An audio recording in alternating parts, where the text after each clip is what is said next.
This episode is sponsored by Cohesity. Cyber resilience isn't just about getting systems back online. It's about keeping your business operating when disruption strikes. That's the idea behind the Minimum Viable Company, or MVC, a trusted operating core for recovery. Cohesity built the MVC to help organizations identify the essential applications, data, people, and processes required to serve customers, maintain communication, protect revenue, and meet critical obligations. By restoring this trusted operating core first, organizations can reduce downtime, accelerate recovery, and maintain continuity while broader restoration efforts continue. It also provides a clear recovery target, enabling teams to focus resources where they will have the greatest business impact. Learn more at cohesity.com/resilience. That's cohesity.com/resilience. Cohesity, resilience everywhere.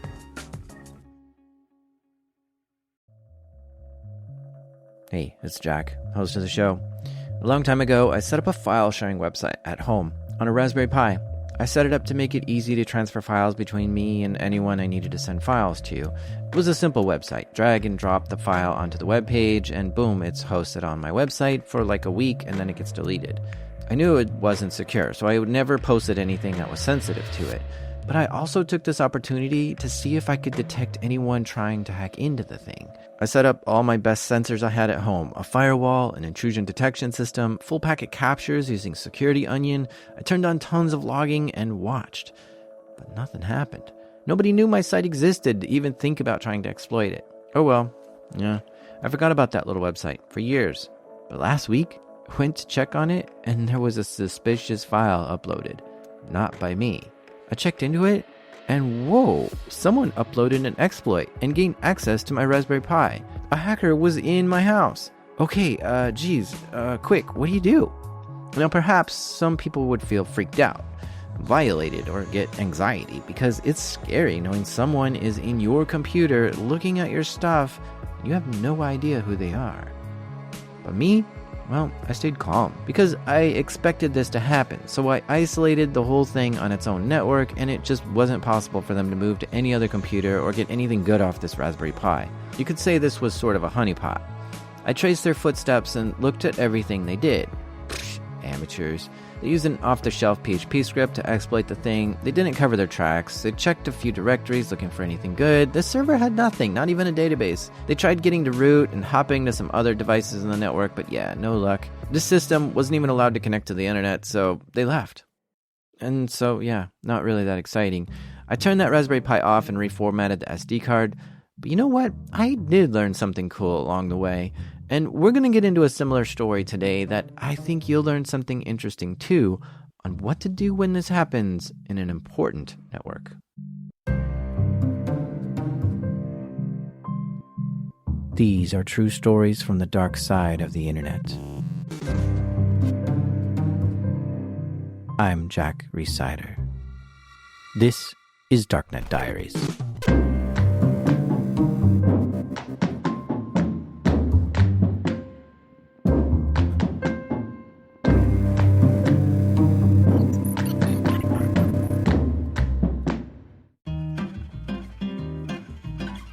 Okay, so this is another mini stories episode. There are 3 stories in one. These are stories that are too good to pass up, but not long enough to make into a whole episode. And there are a few cuss words in this one, just to let you know. All right, so let's call some hackers.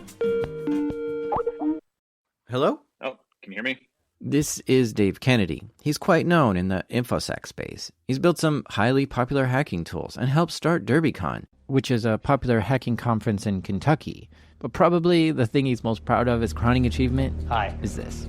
How are you? One sec, I'm just finishing up an email. This is a clip from Mr. Robot. Elliot, the character in the show, is trying to hide from someone and slips into a conference room and tries to social engineer his way into a meeting that's in progress. We should get started. I think you're in the wrong room. I'm sorry, you are? Sean, head of sales. Sean, of course. Dave Kennedy. I work with Craig on the Q4 push. I had longer hair then. There's no coincidence that Elliot uses Dave Kennedy as his fake name while trying to social engineer his way into this thing. It's because Dave is a social engineer master. Dave's reputation precedes him. So how does a big-time InfoSec guy like this get started? playing video games in high school. I was programming MUDs back then, and I was one of the guys that ran the actual MUD and kind of promoted and grew it and everything else. And that's where I started learning some C and C++. MUD stands for Multi-User Dungeon. Think of it like World of Warcraft, but with absolutely no graphics. It's all text-based, but still online, where you can group up and quest and raid and fight everything. He realized college wasn't right for him after high school, so he decided to join the Army. He headed down to the Army recruiter's office. The guys just didn't seem very happy there, and I'm like, man, why would I really join this if the folks that are trying to recruit me aren't happy about their jobs or what they're doing? And I was actually walking out about not even going to join the military, and I saw these 4 like really buff Marines like walking in, sync, and they just wearing the dress blues, and they look sharp as heck. And I was like, man, I want to be like that. Walked into the Marine recruiting station, and I was a really overweight kid, and didn't have a lot of physical fitness or anything like that. And I said, hey, I want to become a Marine, and I tested very highly on the ASVAB, which is the aptitude test for the military. And what was great about the Marine Corps is they guarantee your position. And I wanted to do something like hacking and wanted to get into more of the intelligence side of things. So I was able to go into the military intelligence side and work in signals intelligence, which was a ton of fun.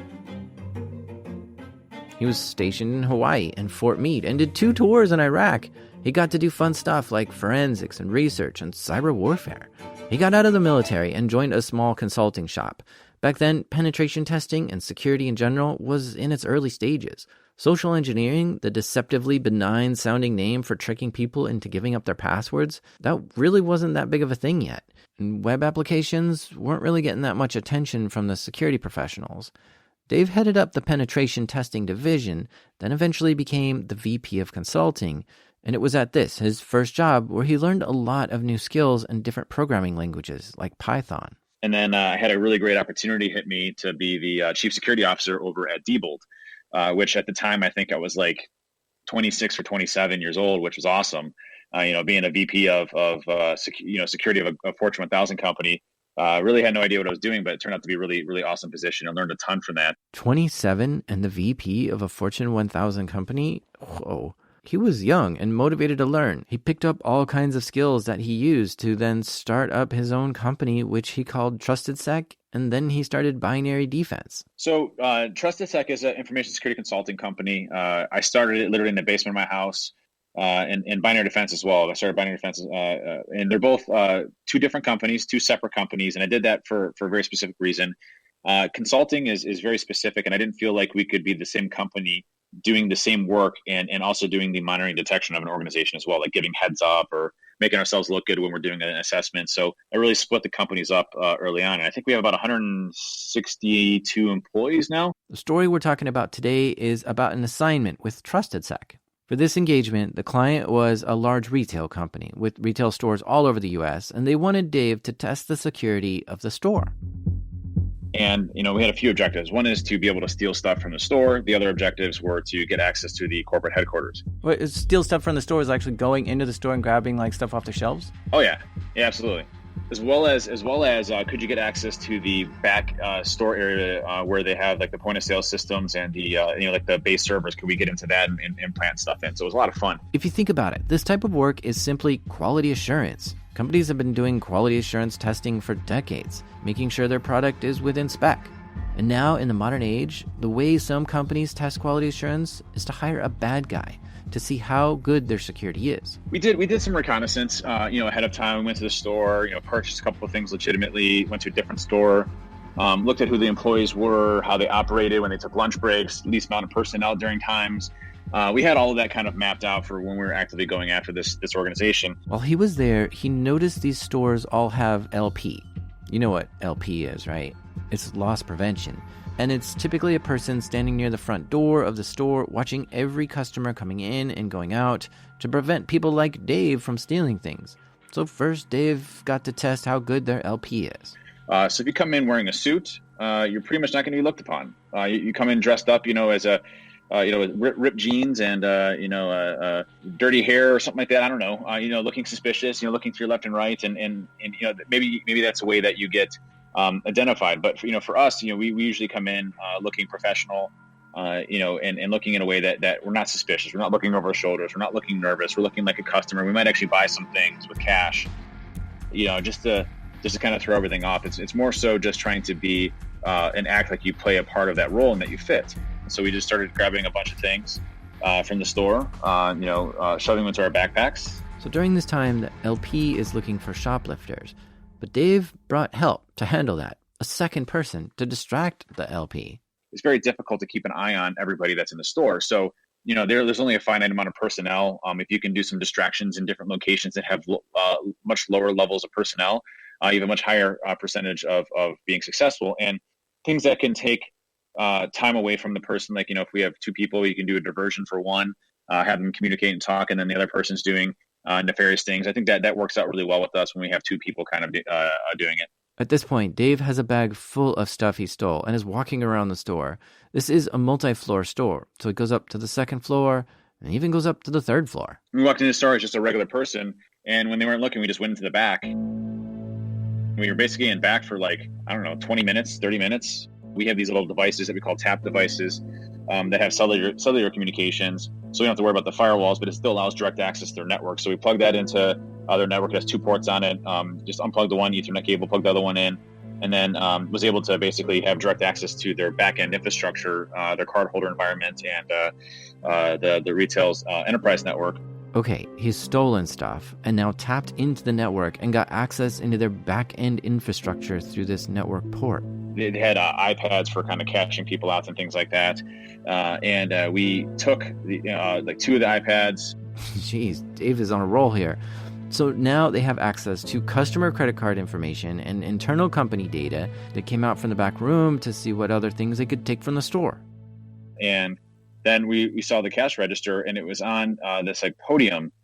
And so we just had one of our folks, there's 2 of us. One of them was just basically asking about a bunch of stuff. And he was distracting the LP. I basically took a screwdriver and removed it from the actually bolted in from the thing and walked out with the cash register. This is a big cash register. This isn't like a small thing. I took the whole cash register with all the money inside of it. It's extremely heavy. So I carried that out literally and walked out of the store without anybody. And one of the employees looked at me and kind of looked at me weird, but then I kind of waved and walked out. And that was the end of the story. We walked out and drove in our car and drove off. Dave walks out of the store with a big old heavy cash register full of cash, 2 iPads in his backpack, and a ton of other store merchandise. Unbelievable. It's a rush. I get nervous every single time. I still do it. Dave now tries to test another store to see how they'd handle him. And for one of the stores, we called ahead and we spoofed our number coming from the corporate offices and claimed to be one of their main IT folks, and that we're going to be doing an upgrade to the store location for faster bandwidth and everything else. And they were super excited about that. So they let us right in. We had fake business cards. This is one of Dave's specialties, social engineering, spoofing phone numbers, acting like IT from corporate office. He's a master at this. And when he did this, it worked like a charm. They escorted him right into the back room, showed him the computers, and left him there unsupervised for 30 minutes while he hacked into the network. Again, unbelievable. Dave explained to the head of security how they could get into everything so easily, and this kind of shocked them. So they wanted Dave to now test the security in their corporate headquarters to see if they could break into the data center there. And here's where we actually got busted. It wasn't the store locations that have the most amount of security. It was the enterprise location that didn't have much security at all. First, they had to figure out how to get into the building of headquarters. And what we did is we looked at the front location. The front location, you had a lot of people badging in. However, one of the side doors, people could just walk out. You didn't see anybody walking in, but you could see people walking out, especially during lunch and dinner and things like that. And so during lunchtime, we waited outside and saw somebody walking out, and we just pretended to be on the phone. We're dressed up in a suit. And as soon as the door was about to close, we grabbed it and we walked right in. So it was really easy to get into the building itself. It's easy for Dave because he knows all the tricks and has done this a bunch of times. When you do something a lot, you get pretty confident with what you're doing. You just walk around like you belong. You kind of just walk around. You pretend that you're on the phone. You're with somebody else. So you're pointing at something or pretending that you're having a meeting. And you just keep walking around the building until you find the objectives that you need. We found the data center. The data center was locked and there wasn't a lot of traffic, especially during the lunchtime. We went to this conference room, which was basically like conference room tucked away on the side. They sat down and acted like they belonged there. And from here, they planned their next steps. They wanted in the data center, but that door was locked, and chances are it's harder to piggyback into a data center and just follow someone else in. But a good social engineer doesn't always have everything planned out. Sometimes they just have to take it step by step, see how far they can get, and then figure out what they can do from there. So they looked around to see what they could use in this conference room. And there's a conference, like a bridge on there, like a phone there. And we called from the bridge, and I called the data center number. And the way that I was able to do that was first calling the receptionist first, saying, hey, what's the data center's extension? They gave it to me, then I called the extension. And then before we called the extension, we did some research on individual people in the company. And I found a person in IT that had access to the data center. And so I called this phone. I'm like, hey, I'll just say his name's Bob. I'm like, hey, it's Bob. I'm here with a bunch of auditors for PCI work. They need to do just a quick site audit of the data center. Could you let them in just so we can get this last part of this compliance thing taken care of for the payment card industry? I just threw out a bunch of acronyms and things like that. And the person at the data center was like, hey, who'd you say you were again? I'm like, oh, hey, it's Bob, just trying to get this audit done. He's like, I'm best friends with Bob, and you're definitely not Bob. I don't know who you are or why you're calling from a conference room that's downstairs, but something's not right here. Shoot, he's been caught. Of all the people to impersonate, he picked someone that person on the phone actually knew. Quick, what do? We rushed out of the building really quick before we got busted. Dave escapes. And that's always the second objective to a social engineer if they get caught, to try to escape. Because part of this is testing their incident response. And their response was pretty poor if they let Dave get away. But Dave's objective was not complete. The company tasked him with getting into the data center, so he needs to go back and try again. But now, on one hand, he knows more about the location, and on the other hand, it might be trickier because maybe they're on high alert now. We re-broke back in 2 days later. Same method for piggybacking, and then we waited past lunch until everybody came back, and we kind of just sat. There was like a little break room right outside the data center, and we just sat and watched who had access to the data center, who didn't. They noticed to get into the data center, you need an RFID badge. This is one of those proximity cards where you swipe a credit card looking thing near the door and it unlocks the door. Well, they came prepared for that. We've created our own custom backpacks that are over amplified, and we can usually get a little bit of distance, a few inches away from an individual and their badge, and be able to collect. So we can just walk past somebody and clone their badge and be able to replicate it. And we can clone as many as you want to. We can actually imprint new badges.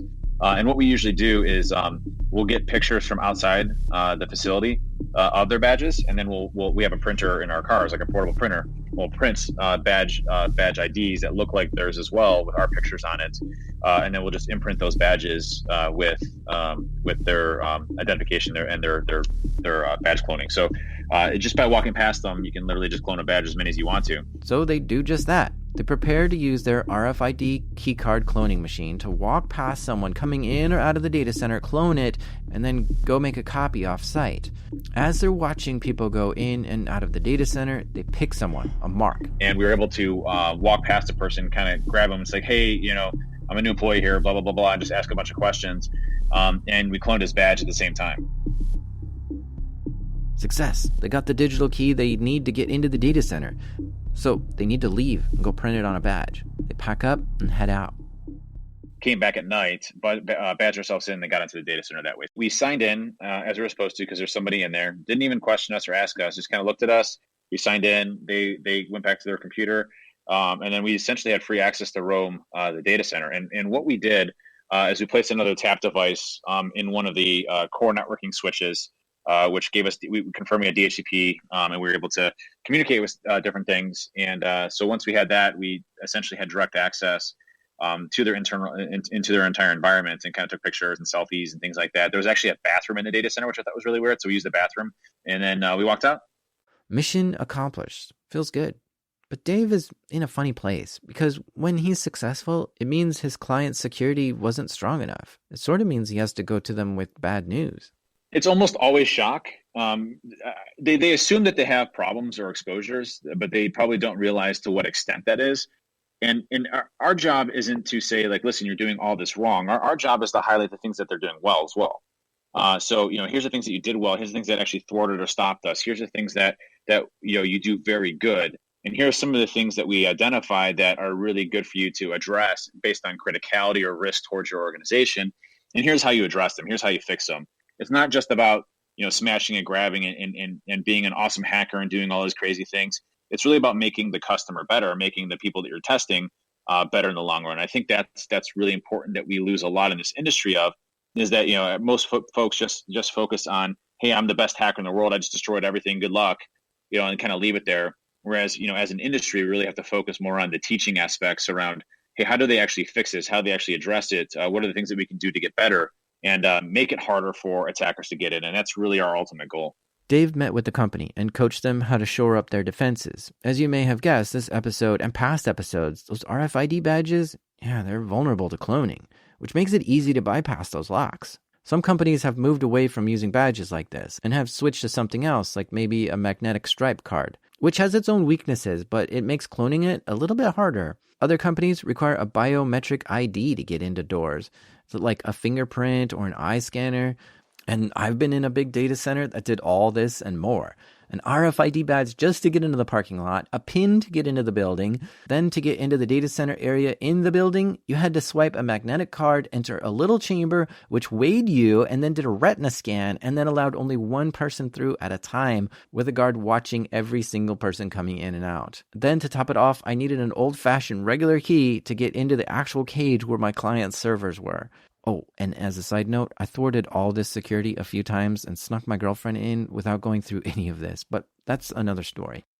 So Dave gave a bunch of tips to this client. When we debriefed them, we worked with them again the next year, and they had really taken the results and addressed them. They ended up switching to a different solution and away from proximity cards. So they actually did a technology improvement and enhancement and put also additional controls in place. Like instead of that back area being there, you had to go through kind of like man traps and things like that to get in and out of the building. So they did a really good job. And we actually got busted the year after that. So in both the retail location store as well as the corporate headquarters. So it was kind of a good success story.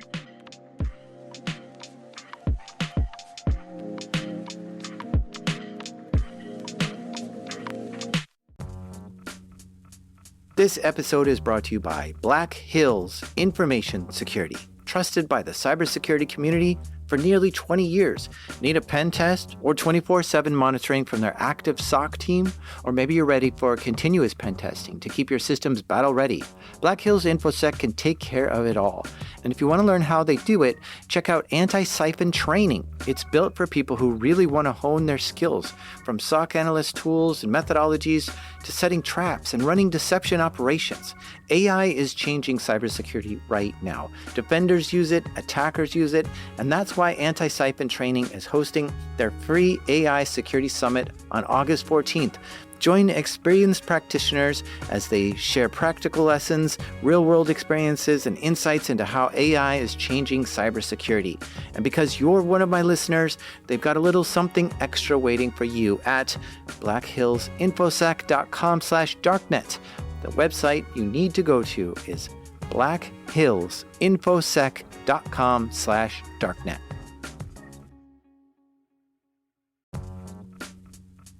This episode is sponsored by Shopify. I know my job is to make a podcast, but I really love designing artwork for Darknet Diaries. And I take that artwork and I turn it into t-shirts. And I love selling those too. But you guys wouldn't be able to get them if Shopify didn't make it so easy to have a shop online. Because first of all, Shopify has a bunch of templates to help you quickly set up a website that you love. No coding required. It's amazing seeing your merch on a professional looking site for the first time. And then after you've set up your site with Shopify, you get to take advantage of Shopify checkout. Customers get to check out quickly and easily, and you get to hear. All you need is the idea. Shopify handles the rest. If you're serious about hearing your first, start your free trial at shopify.com/darknet today. You heard that right. Start your free trial today at shopify.com/darknet. That's shopify.com/darknet.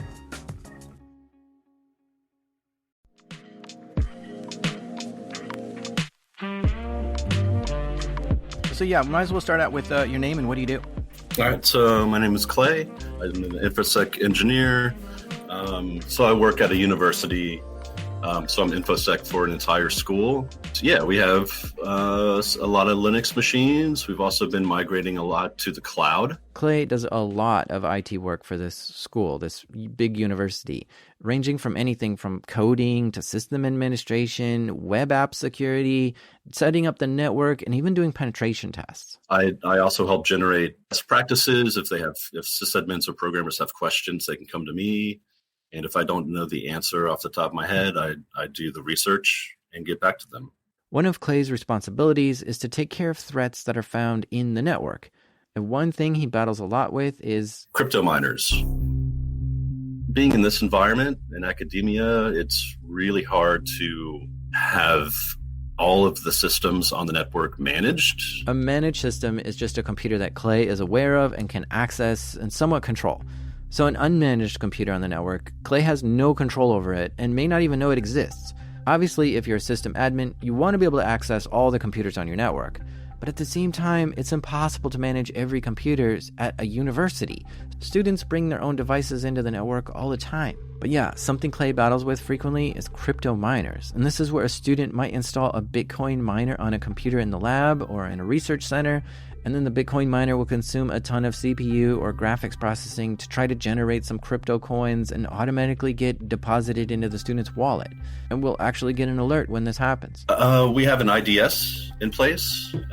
So that's typically how we'll be notified of these events. An IDS stands for Intrusion Detection System. This is a device that inspects every packet coming in or out of the network and checks to see if that packet matches any known signature for some kind of security issue. In this case, it matches the signature for crypto mining because when it connects to the blockchain or pools or whatever, it then recognizes this as a miner and triggers an alert. Yeah, then the fun begins. We can isolate the machine, usually myself and a sysadmin, just so we have two pairs of eyes. It's always better than one. We'll go and we'll start the investigation. We'll look at running processes. We'll look at the bash history, things like that. We'll look at open ports, if it's like running netstat, so we can see if it's listening or if there's a connection that is established. There isn't always, but yeah, we look at all those things. It's fun because when detecting something is wrong in the network and then you find it and isolate it and squish it, it's just exciting. And as a sysadmin, most of your job isn't tackling live security issues. So when it's happening, yeah, it is exciting. And honestly, it's always fun to catch someone in the act that's doing something they shouldn't be doing and go and bonk them on the head and tell them not to do that anymore. Because they're usually blown away that you figured out it was them. So this paints a picture of what kind of stuff Clay works on.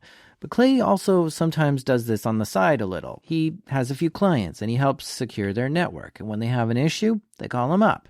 One day, they give him a call. So this was just a normal day at work. I got an email from the client. Something doesn't seem right. Something doesn't look right. The application is acting kind of funky, or something's off.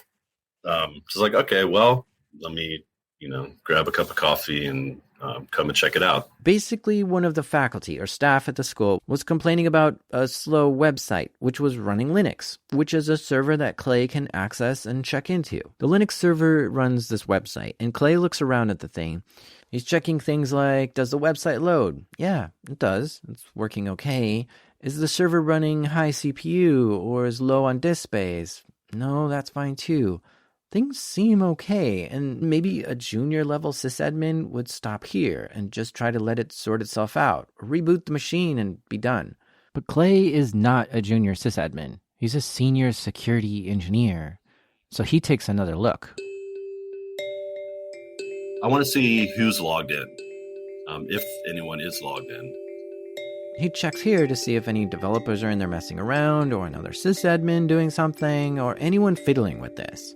He doesn't see anyone else there, so he does his usual rounds. Is the database up and running? Is the VPN up and running? How does that look?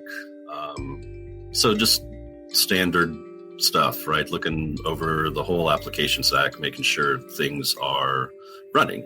Doing a quick top, making sure nothing is running extremely high, taking up a lot of load, using a lot of memory.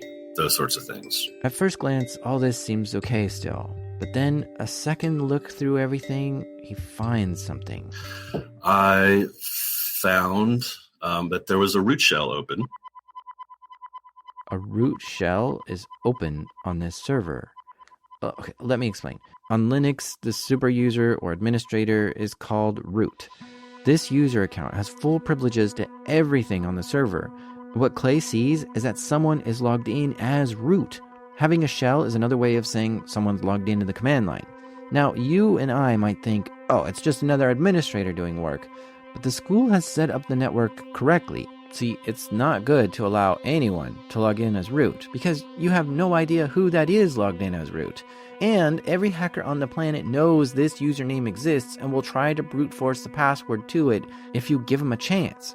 So the school set it up so that individual users like Clay's username has access and admin capabilities and super user privileges. So Clay knows that under no circumstance should anyone ever be logged in as root. But here there is. Someone is logged in as root. I immediately start thinking to myself, oh crap, we do have a compromise. It is a root level compromise. So now my heart starts pounding a little bit more, stronger. And I start thinking, well, hell, what the hell do I do next? Okay, so in the physical world, this is equivalent to coming home and seeing your front door is wide open and there are muddy tracks leading into your house. The feeling of discovering someone is in your server that shouldn't be there, and for them to have root level access to it is really, really scary. Do I look to see how they got in and block it? Do I just sever their connection and hope they don't come back before I can patch the stuff, or what? So all of these thoughts are just racing through my mind. Clay takes a step back and a deep breath. All of a sudden, he's hyper-focused on this issue now. Anything else that he was thinking about doing that day is no longer in his thoughts. This is all he can think about. So I said, well, the best thing to do is determine how the hell they got in, right? And try not to make a lot of noise on the system while I'm doing this, because I don't know if they're active, if they're like sitting at the shell actively looking at stuff, or if they just have a shell open and it's in the background. Or maybe that shell is just waiting for a command or something. I don't know exactly what's going on. So I want to be careful, and I want to go slowly, and I want to find out what the hell happened. So being a web application, I knew it had to be probably SQL injection. Cross-site scripting thing probably wouldn't lead to this level of compromise, at least not right away. So I started looking at the database. This web server was running an SQL database, and this is where all the data is stored for the website. Clay was looking at the history of commands executed in the database, trying to find anything unusual. And I started looking at some of the pages that use the database more heavily than others. And I did start to notice some weird shit in the database, in some of the tables. And I was able to isolate it to one of two pages that had this vulnerability. And so I visited those pages, and they looked okay. Nothing was out of whack or funky, or no errors were being displayed or anything like that. So I thought, let me just move these files and just move them out of the way so they're not accessible anymore. Clay determined that a couple of pages on this website were probably where the hacker got in, so he just took those pages offline, making it so further intrusions couldn't occur. Now, removing how this person got in is one thing, but it doesn't remove them from your server. The root user was still logged into the server, but if Clay kicks them out now, they probably couldn't get back in. I tried to SU to root at some point during this whole thing, and I couldn't. So I knew they had changed the password. Clay knows the root password to this machine, but it wasn't letting him log into it. Yikes, this just got scarier. Not only is there someone in his server, but they're actively changing the passwords on it. Yes, exactly. Yeah, so now I'm freaking out because the system might have to be completely torn down and rebuilt. Yes, we have backups, thankfully. I'm not sure, but I don't think you can kick out the root user unless you are logged in as root yourself. And when you know you have an active hacker in your network, it's hard to know if you're cleaning up everything when you do kick them out. They might have an open back door or pivoted to another computer. It's so stressful. So this box is host. I'm going to have to call the data center and have someone go to the machine, physically unplug it, and call it a day, and like figure out what the next steps are, right? So to rebuild. So that's when I said, well, I really don't want to go down that route. Is there anything I can do? Clay is logged into the server and decides to look at the files located under etc password and etc shadow. These files contain a list of hashed passwords for each user, and Clay is able to see the hashed password for root. Now, this isn't the actual password, it's a representation of the password, a long string of crazy characters that you get once you run it through an algorithm. When you type your password in, it runs it through that same algorithm again, and if it's a matching result as that long crazy string, then the passwords match. And that's when I started to run John the Ripper on it. John the Ripper is a tool used to crack passwords. It'll try millions of passwords and run it through that algorithm to see if it has a matching hash. At this point, Clay has become a hacker himself and is doing exactly what a hacker would do to crack passwords to break into a computer. It's just that Clay is trying to break into his own server. Now, to run John the Ripper, this takes a while. Clay doesn't have a beefy cracking station, so he goes on to investigate more about what this guy's doing. He starts looking at database tables and other stuff. But within a short time, there was a hit, a match on the password. John the Ripper found what the root password was. And it surprised Clay how quickly he actually found it, which usually means it's not that complicated. And yeah, so the password was Mark 2002. I will never forget it. He won't forget it because it's awesome to use hacker tools to outsmart a hacker and for it to work so effectively. Great job, Clay. Yeah. So now I'm starting to feel good. I'm much more optimistic at this point. So I start thinking I need to boot this guy off. I move the files out of the way. I can lock down the database. I can just shut off the database, right? I'll shut the database down. We'll put up a notice. We're down for maintenance. Not a big deal. And then I can get back to that later in the evening or whenever. But how am I going to boot this guy off? What can I do to lock it down further? Monitoring can I put in place that isn't already here to help me to help throw an alert if the person should get back. So I start developing a plan. So it's not so easy as just kicking the hacker out of your network. You have to make sure you have everything in place. If you kick the hacker out and they just have a way to come right back in, you essentially did nothing. Because if they set up a back door and they just come in through that, you might not even know they came back. Clay has a plan to kick this person out, but he's going to have to do it quickly so the hacker doesn't just come right back in.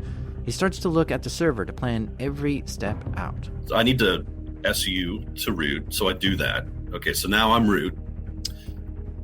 Are there any cron jobs in place? I have his shell process. I can kill it. Great. Let me look at IP tables and only allow SSH access to, or from one or two IP addresses. That's it. So I had that lined up. I need to take down the database, put up a maintenance notice, and change the password again, and also look for evidence of files that may have been dropped or evidence of other backdoors that might be listening or ready to listen. So I'm looking in, /temp, looking in root's directory, looking all over for clues like that. Just doing it quickly, but definitely coming back to that once I kill the process and change the password. Okay, at this point, his plan is all sorted out. Each command is typed out on a notepad, just ready to be pasted in. He double checks that there's not anything else that he missed, and he thinks he's all ready. 3, 2, 1, go. Kill the login for root, change the password, turn off the database entirely, put up a maintenance notice, and block this IP from ever connecting to this again. He thinks that's it. That's all the commands. He's watching the connections, but not seeing anyone try to come back in. It worked. Clay feels amazing. Fucking amazing. Yeah, my heart was still racing. I wasn't sure if it was all going to work, right? Because I don't know what everything that had been done. The techniques weren't like very advanced. There wasn't a bunch of like cleaning up things or, cleaning up the bash history or, scrubbing the logs or anything like that. I saw no evidence of that. So it didn't seem very high tech. So I was optimistic, regain control of the machine and keep the person out. I'm still in like response mode. So I had to reach out to the owner of the system, let them know what has transpired. And then I immediately start planning next steps. I want to run to the bar and have a beer real quick, but there's really no time for that. I also reached out to the data center just to let them know what had happened. I just felt like that was a responsible thing to do and briefed them on what I did and the steps I had taken, and that the vulnerability was identified and essentially fixed. Yeah, and then at that point, I thought I had done my due diligence of informing all of the stakeholders, and now I could take a deep breath and start focusing on forensics a little bit, because I wanted to save all the things, right? I wanted to save the SQL logs. I wanted to save bash history. I didn't find any funky binaries, so that was good. And then I had to start cleaning up the database, which was a task and chore. Yeah, and then I had to start locking down, thinking about other ways to lock down the system and other monitoring to put in place. Clay went through as much of the logs as he could to retrace every step the hacker took, because that's important and it's the right thing to do. If you can figure out how they got in and how long they were there and what they did while they were there, you can improve security immensely.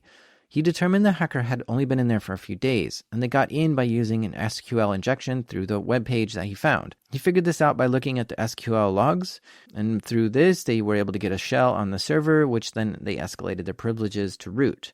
And once he figured all this out, Clay rolled the server back and database back to the day before the hacker got in, so that if the hacker left anything behind, it was completely gone.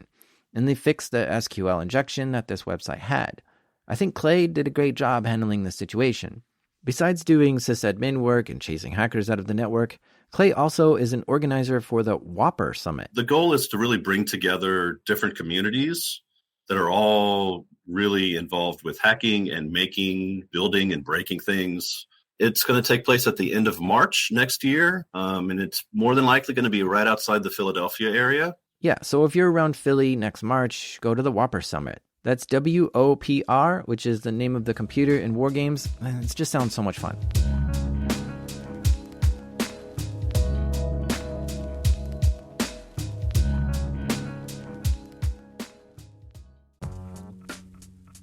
This episode is sponsored by Rippling. These days, you can chat with AI about almost any business problem, but only Rippling AI is built to solve them. That's because Rippling is the only AI built on your live global workforce data, giving you full visibility into your business and the ability to take action with AI that executes across departments. Say you want to retain top talent. Just ask Rippling, who are my top performers this year? And instantly receive a workforce report highlighting your best employees with supporting data like comp ratios, performance reviews, and engagement metrics. Rippling AI can turn these insights into proposed retention strategies, including a recommended 10% spot bonus for top performers. So don't settle for AI that's all talk. Head to rippling.ai/darknet and get AI that turns insight into action. That's Rippling, spelled RIPPLING. Rippling.ai/darknet. Sign up for your exclusive access today.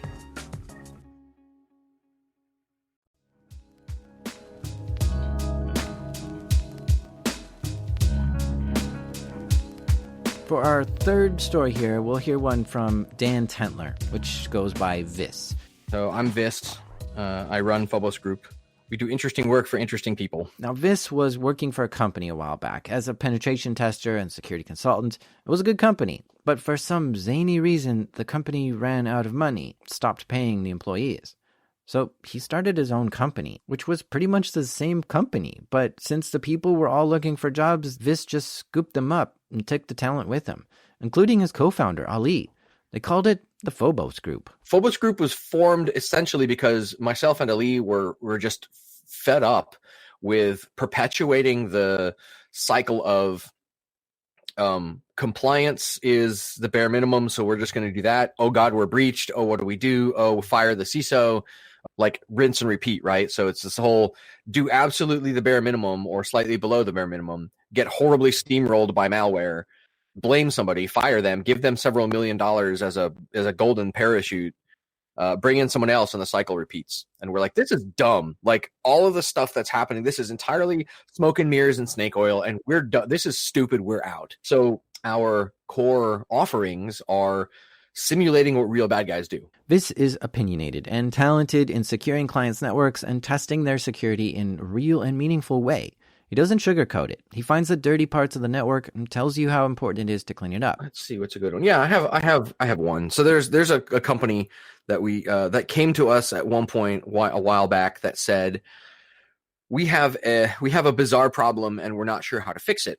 Typically, Vis's clients might ask for a penetration test to get things started. But in this case, they told Vis they have a problem with a specific employee.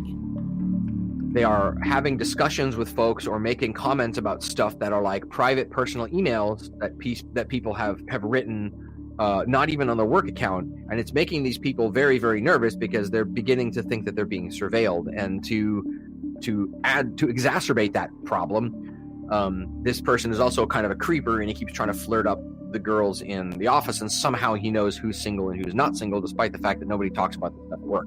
They basically knew that the dude was a problem and said, like, we need to find a way to get this guy out of the company. Please help. That's unusual, okay? It's very unusual. But when you bill yourself as a company that doesn't do wham, bam, thank you, ma'am, pen tests and rubber stamp security, you get the interesting stuff and not the boring stuff. Okay. Now, I'm aware that the vast majority of security threats in the network come from the inside. Something like 60% of all attacks are carried out by people in the company because they're doing things like simple human error. You know what? I'm guilty of that. I've accidentally taken down a whole network myself.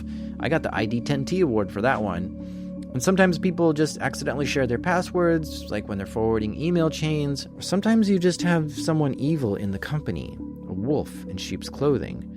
So at this point, it sounds like this creeper in their office is somehow getting data from the employees, which is making people feel uncomfortable. It sounds like it could be an insider attack. We start asking questions, and the story is basically that there's a guy that works for this company, and he was like in help desk or in like low-level IT, and he was your typical office creeper sociopath, and he was making all the women in the office uncomfortable.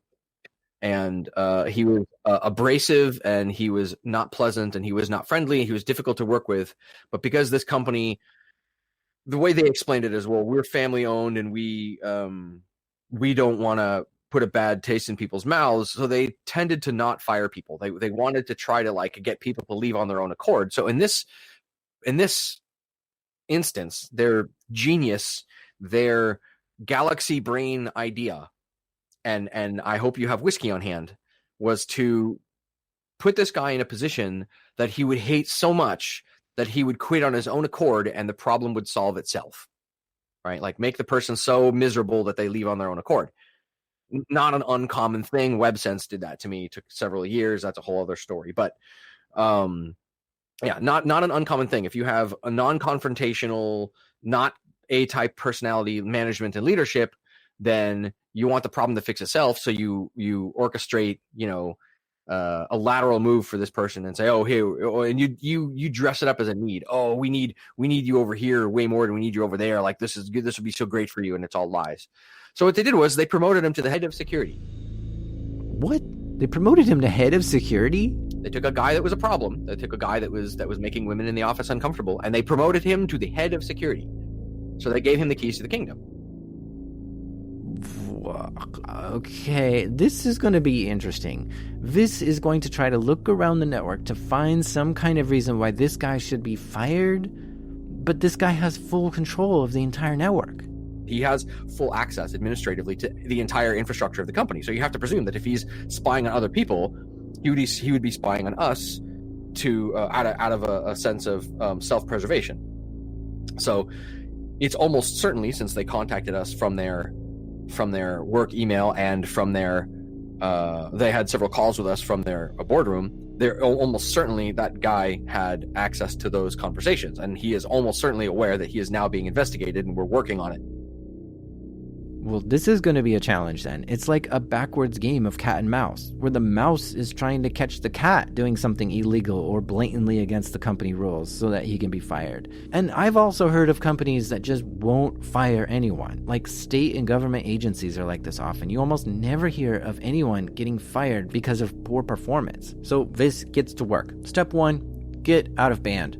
Out of earshot. Basically, the bosses need to get off the network to avoid the spying eyes of this guy. We had them bring in personal machines or work entirely with personal machines, so that there was no way for this guy to move laterally onto their equipment. We forced them to set up 2FA. We forced them to change all their passwords. And then we were looking at their equipment to make sure that it was not phoning home. So the first thing we had to do to get that engagement off the ground was basically teach the customer how to do out-of-band communications. And then once we got to the point where we were doing out-of-band communications, they started relaying to us the ways that he was horribly breaking his own OPSEC. Okay, so even though they had stopped using the corporate network altogether and were using cell phones and text messages and a different email system altogether, this guy still ended up finding out stuff that they were talking about. For instance, they went to lunch one day and this head of security creeper guy says, "So how'd that meeting with Phobos go yesterday?" And they texted Vis and told him about this. And he's like, what? How did they know that? But something like that actually narrows down the possibilities pretty well. He must know this because either 1, he bugged Vis, which is not likely, or 2, he bugged the boss's office, or 3, he was on the call. Those are the only 3 possible scenarios. So the team from Phobos goes into the office and starts snooping around. He went into meeting rooms looking for any unusual equipment, anything taped underneath a table or strange devices stuffed in a potted plant in the corner of the room.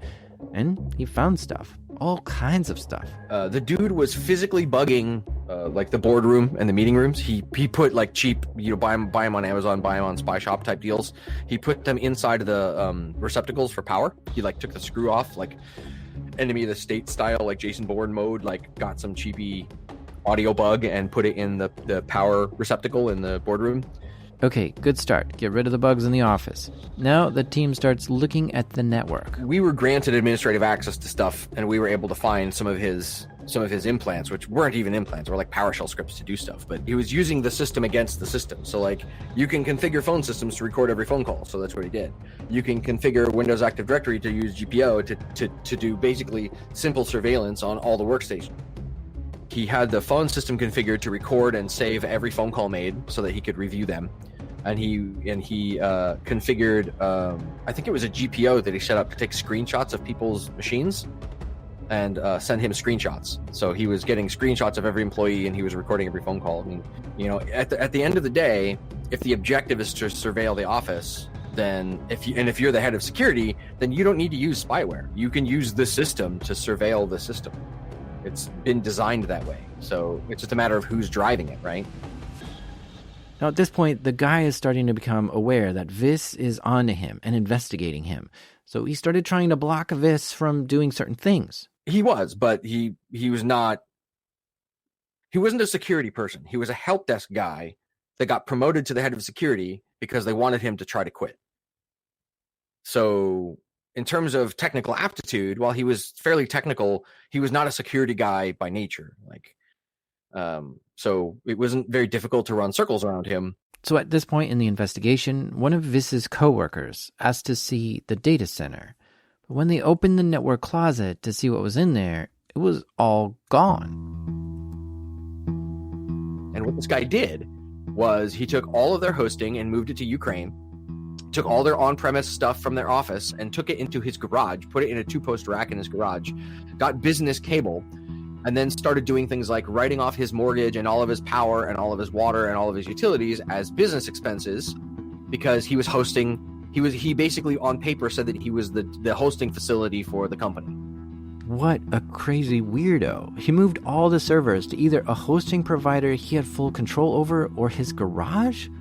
And because he was the head of security, he had the authority to make all these decisions and execute them. Then he was issued, I don't know why, a corporate Amex. Amex is their corporate credit card, American Express, and it's only to be spent on business-related things like traveling to clients' locations or buying things for work. And on that corporate Amex, he put all sorts of things like his groceries and his wedding reception. And it was shortly after all that happened is when we got called in. So one of the first things we started asking is, who on earth is approving his expenses? Yeah, and then it turns out like it was his boss guy, and his boss guy was also completely oblivious and didn't even bother looking. He was like, oh, well, this is just temporary, right? He's going to go. But he was putting almost $200,000 a year on this corporate Amex, and like nobody was asking question. This is smart. He followed the money. Always follow the money. And when he showed this to the executives that this guy's spending this much money, they sat down his boss and had a really difficult chat with him. At this point, the company has a solid case against this head of security creepo guy to fire him. But maybe they should do more than just that. There was this process of producing enough evidence to basically turn him over to law enforcement. And it was just a matter of documenting all the stuff that was discovered with photos and logs and going through all the, like basically building a timeline and then turning it over to the FBI and saying, this guy is broken. We don't know how many laws. So Viss and his team did just that. They collected all the logs and evidence of any potential laws this guy broke, put it into a report, and turned it into the bosses. In the state of California, the guy was breaking all sorts of laws. I'd have to go look them all up to get you the specific examples. But if you just look for like employee privacy laws, you're going to find pages and pages and pages and pages of stuff. There are laws against how you can surveil your own employees in California, and that's where this company was. Yeah, he went way above and beyond what the laws allowed here. So Viss had lots of evidence that he was breaking all kinds of laws, and he turned this into the client. They thanked Viss for his help, and that was the end of that. What the company did with that guy is kind of unclear, but Viss heard that the FBI built a solid case against him and came in and arrested that guy, and he left the office in handcuffs. But this investigation opened the eyes of the bosses to many other problems in the company. Like, who hired this guy and who let all this stuff just keep going on and on and on? The company eventually hired a bunch more IT and security staff that weren't toxic or crazy, and they took back control of their own network. And the company changed the way they view firing people. Now, they've learned how much it can cost a company if they don't fire certain people. The damage from just this one person was enormous. $200,000 in corporate credit card charges, firing a lot of staff, and spending months getting the network cleaned up and back to a secure place so that they can manage it themselves. All that adds up. And it would have just been a lot better if they just fired him instead of trying to place him into a situation to get him to quit.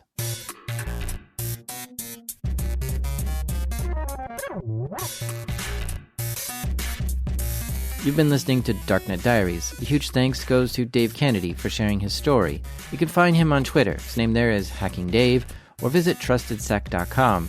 Also, thank you, Clay, for that awesome story. And Clay is inviting all of you to check out the Whopper Summit. That's WOPRSUMMIT.org. And if you're in the Philadelphia area, check it out. I first heard Clay's story on the Getting Into InfoSec podcast, which is a great podcast that interviews people on how they got into InfoSec. I was even a guest once. So if you want to hear stories about how people got started doing these kind of things, check out the podcast, Getting Into InfoSec. And finally, thanks Viss for your story. Catch him on Twitter. His name is VISS, or at phobos.io. This episode was created by me, Venomwares. Or you could just call me VMwares for short. My name is Jeffrey Sider, and I got some production help this episode from the modest Michelle Martin. The music was created by the Trippy Troubadour, Breakmaster Cylinder. See you in 2 weeks.